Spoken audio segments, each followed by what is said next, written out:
বিসমিল্লাহির রহমানির রহিম। আমি সমস্ত জগতবাসীর সামনে একটি আলোচনা নিয়ে হাজির হলাম। সেই আলোচনাটি হলো যে এই পৃথিবীর মানুষ অনেক বিপদগ্রস্ত হয়ে থাকে, অনেক যন্ত্রণার মধ্যে থাকে। এক বিপদকে কাটিয়ে উঠেছে আরেকটা বিপদ সামনে হাজির, আরেকটি বিপদকে কাটিয়ে এসেছে আরেকটি বিপদ সামনে হাজির। দেখেন, একটা রাজ্যে যদি গণ্ডগোল হয়, যুদ্ধ হয়, দেশ স্বাধীন হয়, এখন দেখা যায় এই দেশটি আবার 2-3 বছর পার না হইতে আবার এই দেশের সাথে যুদ্ধ। আবার দেখা যায় আরও 2-4-5 বছর না যাইতে দেখা যায় আবার যুদ্ধ শুরু হয়ে গেছে। তাহলে এই দেশটি একবার যুদ্ধ কাটিয়ে উঠেছে, আবার আরেকটি যুদ্ধ শুরু হয়েছে। একটি যুদ্ধ কাটিয়ে উঠেছে, আরেকটি যুদ্ধ শুরু হয়েছে। শেষে আপনি বলেন যে যুদ্ধে একবার জয়লাভ করার পরেও কিন্তু পরবর্তীতে যখন আবার বিপদটা আসে তখন সেটাকে বেড়া দেওয়ার মতন ইমেজ থাকে না, সম্পদ থাকে না, শক্তি থাকে না। তাহলে মানুষ যখন একটার পর একটা বিপদ কাটিয়ে ওঠে তখন সেই মানুষটির এই পৃথিবীতে বেঁচে থাকতে ইচ্ছা করে না। তাই আমি বলবো যে আল্লাহ কিন্তু নির্দোষ, আল্লাহ সবসময় নির্দোষ, কিন্তু আমরাই নির্বোধ হয়ে আছি পৃথিবীতে। যেমন কিছু কিছু বিপদ আছে, এটাকে আভাস পেয়েছি কিন্তু এটার জন্য কোনো কিছু করিনি, বা জীবনে অনেক কিছু বিপদের আভাস পেয়েছি, এটার জন্য কোনো ব্যবস্থা নেইনি। আল্লাহর কোরআনের মধ্যে আল্লাহ ব্যবস্থা রেখেছে যে তোমরা এই ব্যবস্থা নেও, এই কাজটি করো, আমার এই নামটি জপো, তখন আমি তোমাকে উদ্ধার করব। কিন্তু মানুষ এইদিকে লক্ষ্য করে না।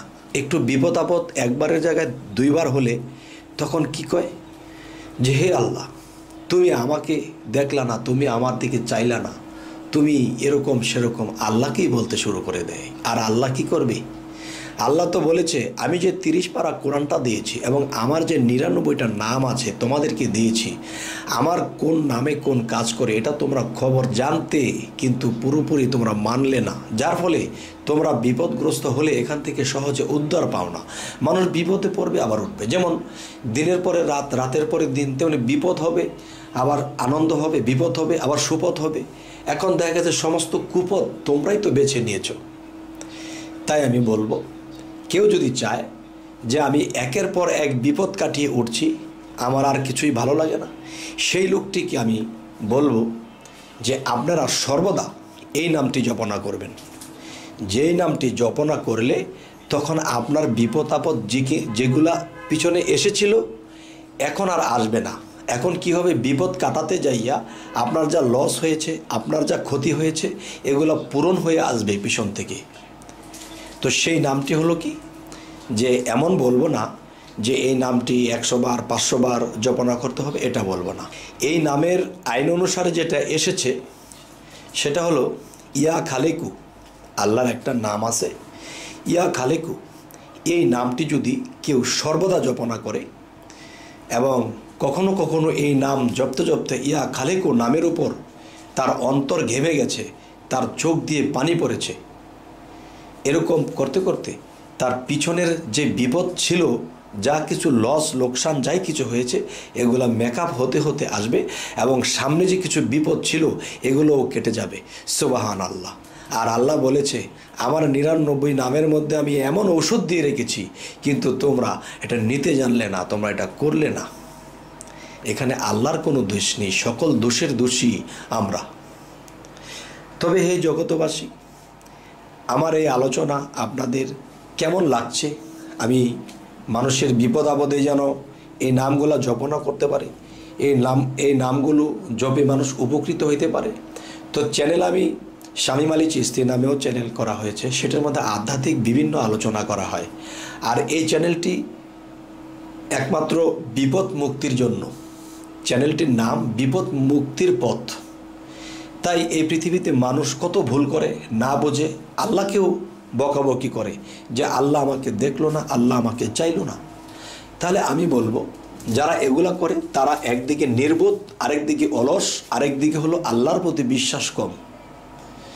তাই বলবো, আল্লাহর প্রতি পূর্ণ বিশ্বাস আনুন এবং আল্লাহর 99 নামের মধ্যে যেই নামগুলো জপনা করলে আপনি উদ্ধার পেতে পারেন, এই নামগুলো জপে জপে আপনারা পৃথিবীতে স্বাবলম্বী হন, বিপদমুক্ত হন, আল্লাহর ইবাদত করেন, এখানেও আপনি সুখী, সে পরকালেও আপনি সুখী, আর থাকবো না আমরা দুঃখী।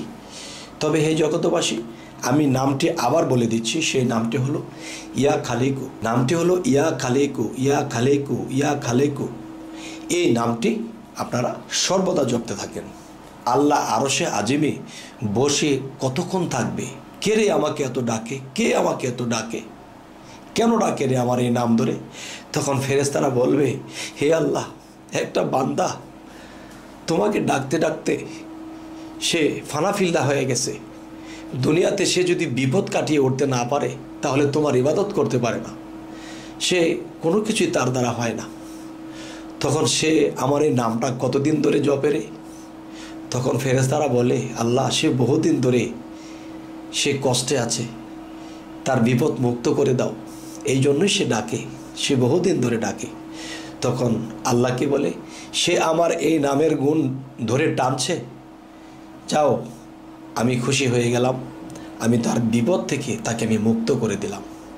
তবে একটি কথা, আল্লাহর নামের গুণবাচক নাম যদি আল্লাহকে স্মরণ করে চোখের পানি ঝরায় এবং ডাকে, তখন আল্লাহ দিতে বাধ্য থাকে।